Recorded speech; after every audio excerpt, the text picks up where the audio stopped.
खुलुमबाय, आं दिनारानि ब्रह्म। गोदान बर' खौरां चेनेलाव नोंथांमोनखौ गासैखौबो बरायबाय। नोंथांमोननि गेजेराव आं गोदान भिडिअ लानानै फैदों। अन्नानै भिडिअखौ जोबजासिम नायलां।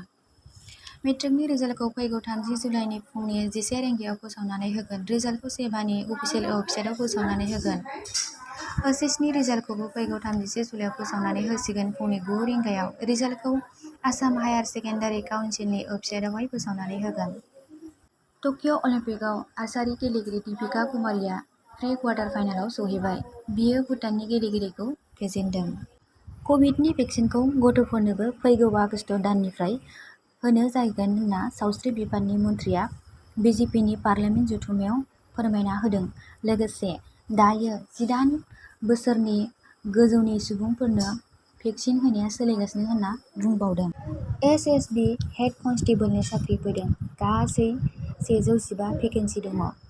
गोसो गुदुंफोरा एप्लाइ खालामनो हासिगोन। एसएसबि अफिसियेल वेबसाइटआव एप्लाइ खालामनायनि जोबथा साना 22 आगस्त एबा 22 आगस्तसिम एप्लाइखौ खालामनो हागोन। आसाम आरो मिज'राम सिमायाव जानाय जाथायजों जिउ गोमानायखौ राजखान्थि खालामनाङा होननानै पियष हाजरिकाया बुंदों।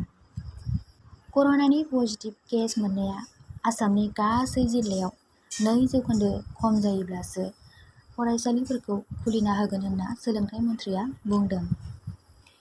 दिनैनि भिडिअ'आ एसेनोसै। गोजोन्थों।